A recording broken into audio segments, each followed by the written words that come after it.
अस्सलामुअलैकुम बच्चों, क्या हाल हैं आपके? खैरियत से हैं? ठीक हैं। अच्छा मेरा बेटा, आज जो है जो ट्रांसलेशन मैंने आप लोगों को कराई थी, अब उससे थोड़ी सी आगे, यानी पैराग्राफ नंबर 4 तक हो चुकी है हमारी। हमने अगला पैराग्राफ करना है। The waves were very high and they left against each other. The waves, लहरें, वर वेरी हाई, बहुत ऊंची थीं, एंड दे लेफ्ट, लीप का मतलब कूदना यानी उछलना, अगेंस्ट ईच अदर, एक दूसरे के साथ। The waves were very high, लहरें जो हैं वो बहुत ऊंची थीं, and they left against each other, वो एक दूसरे के साथ क्या हो रही थीं? टकरा रही थीं, उछल कूद कर रही थीं। फॉर अ टाइम, थोड़ी देर के लिए, I gave myself up, यानी मैंने हिम्मत हार दी। But then and found a wooden plank, but लेकिन, देन फिर, आई फाउंड मुझे मिला, अ वुडन एक लकड़ी का, प्लैंक तख्ता। वो कहता है कि जी मेरी हिम्मत जवाब दे चुकी थी, या मैं हिम्मत हार चुका था, लेकिन फिर मुझे लकड़ी का एक तख्ता मिला। And held myself on to it, मैंने अपने आप को इसके साथ क्या कर लिया? चिपका लिया, या उसे पकड़ लिया, उसके साथ जुड़ गया। मीन वाइल, इसी दौरान, the captain had already spread, the captain had already spread, captain जो है वो फैला चुका था, द सेल्स, बादबान, जहाज़ के जो बादबान होते हैं। एंड फेयरिंग, और उसे डर था, दैट आई हैड ड्राउन, कि मैं क्या हो चुका हूँ? डूब चुका हूँ।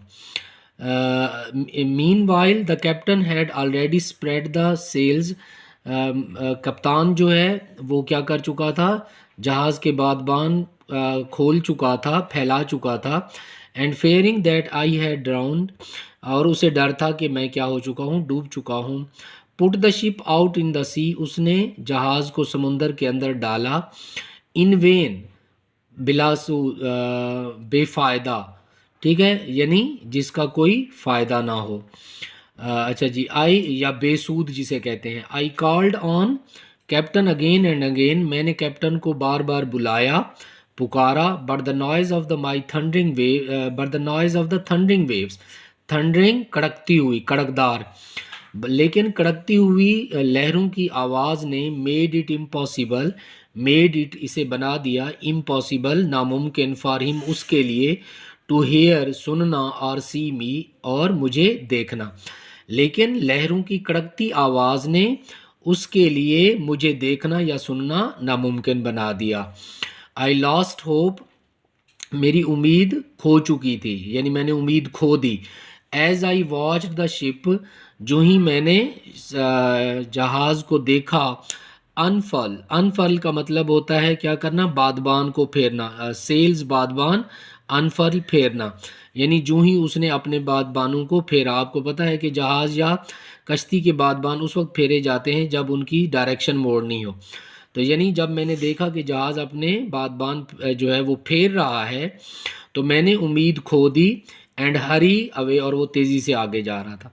आई paddled with my hands for a while, paddled का मतलब होता है चप्पू का काम करना, यानी जिस तरह कश्ती के चप्पू होते हैं ना, तो वो कहता है कि मैंने अपने हाथों से चप्पू का काम लिया, या मैंने अपने हाथों से चप्पू चलाए, फॉर अ वाइल, थोड़ी देर के लिए। बट सून डार्कनेस फेल, लेकिन जल्द ही क्या हुई? तारीकी छा गई। लेकिन मतलब क्या, आपको पता है कि थोड़ी देर उसकी हिम्मत थी, उसने थोड़ी देर कोशिश की, लेकिन उसके बाद वो कहता है कि मुझे तारीकी नज़र आने लग गई, तारीकी छा गई। My strength was almost gone, मेरी ताकत तकरीबन ख़त्म हो चुकी थी। I could hardly hold on to the plank, मैं बमुश्किल से उस तख्ते को पकड़ पा रहा था, या उस पर जो है चिमटा रह सकता था। ऑल नाइट, सारी रात। फिश निबल्ड, फिश मछली ने, निबल्ड का मतलब होता है कुतरना, एट माई टोज, एड़ियों को, यानी सारी रात मछली जो है वो मेरी एड़ियों को कुतरती रही। A giant wave thrashed me against a steep island, a giant, एक बहुत बड़ी या अजदहा जैसी, वेव, लहर ने, थ्रैश्ड मी, फेंक दिया, धकेल दिया, शिकस्त दे दी, against a steep island cliff, steep, गहरा, आइलैंड जो है वो जजीरा, और क्लिफ जो है वो क्या कहते हैं, चोटी को कहते हैं, यानी स्टीप का मतलब अमूदी भी है। Against a steep island Cliff मतलब एक बहुत बड़ी लहर ने मुझे क्या किया, जजीरा की अमूदी चोटी की जानिब फेंक दिया। I do not remember much after that, इसके बाद मुझे कुछ याद ना रहा। व्हेन आई वोक अप, जब मैं जागा, आई फाउंड मैंने देखा, sorry, I found my self, मैंने अपने आप को पाया, इन अ स्ट्रेंज प्लेस, एक अजनबी जगह पर। देर वर ट्रीज ओवर हैंगिंग, मेरे ऊपर जो हैं वो दरख्त झूल रहे थे। माई लिम्स वर बिनम्ड, मेरे जो आज़ाद थे, बिनम्ड बेहिस हो गए थे। एंड और on looking at my legs, जब मैंने अपनी टांगों की जानिब देखा, आई सा द मार्क्स मेड बाई, मैंने वो निशानात देखे, made by the nibbling teeth of fish, जो कि मछली के दांतों के कुतरने से बन गए थे। यानी वो कहता है जब मैंने अपनी टांगों की जानिब देखा तो मुझे मछली के दांतों से कुतरने की वजह से जो निशानात बने थे वो नज़र आने लग गए। स्टैगरिंग फॉरवर्ड, स्टैगर का मतलब होता है घसीट कर आगे चलना, ठीक है, रेंगना जिसे कहते हैं, घसीट कर आगे चलना, यानी मैं आगे की तरफ घसीट कर आगे हुआ या झूमते हुए आगे जाना। I flung myself high on the beach, मैंने आपको अपने आप को क्या कर दिया, फैला दिया साहिल के ऊपर, लाइक वन डेड, जो है एक मुर्दा की तरह। एंड रिमेन्ड लाइक दैट, और पड़ा रहा उसी तरह, until the dawn of the next day, अगले दिन की सुबह तक। तो वो कहता है कि मैंने अपने आप को एक मुर्दा की तरह क्या किया, उस किनारे पर, उस साहिल पर फैला दिया और अगले दिन की सुबह होने तक ऐसे ही पड़ा रहा। When the sun rose upon me, जब सूरज मेरे ऊपर क्या हुआ, चमका या आया या आ पहुंचा, यानी जब सूरज तुलू हुआ, I staggered myself till I came a book.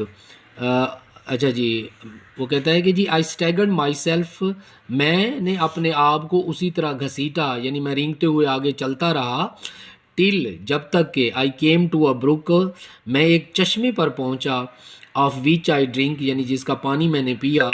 I found लसियस fruits, मैंने लजीज जो हैं वो फल पाए, एंड एड देम, और उन्हें खाया, and drank again of the clear waters of the brook, और उस चश्मे के साफ पानी को दोबारा पिया। आफ्टर दिस, इसके बाद, I advance farther into the island, मैं जजीरे पर मज़ीद आगे बढ़ा, and found what I perceived, and found, और मैंने देखा, वट क्या, I perceived as a horse feeding at a great distance, I perceived मुझे महसूस हुआ, एज अ हॉर्स फीडिंग जैसा कि एक घोड़ा जो है वो चर रहा था या कुछ खा रहा था, एट अ ग्रेट डिस्टेंस एक लंबे फासले पर।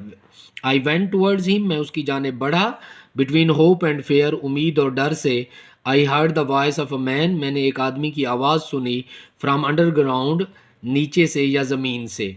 Who was surprised to see me in such deserted place, who was surprised, जो बहुत हैरान था, to see me, मुझे देखकर, in such a deserted place, such इस तरह की deserted सहराई जगह, यानी जो मुझे इस तरह की सहराई जगह पर देखकर बहुत हैरान था। I gave him an account of my adventure, मैंने उसे अपनी मुहिम का बयान बताया, and he took me into the cave, और वो मुझे गार के अंदर ले गया, where his other companions were sitting, जहाँ उसके बाकी साथी भी बैठे हुए थे। तो ये बेटा ट्रांसलेशन है ऑलमोस्ट आपके पैराग्राफ नंबर 5, 6, 7 और 8 की। इसको आपने देखना है, याद करना है, कोशिश करनी है, आपने वर्ड के मीनिंग को जहन में रखना है, और अगर इसमें आपको कोई मसला हो तो आप जो है ना वो मुझे कमेंट में बता भी सकते हैं और पूछ भी सकते हैं।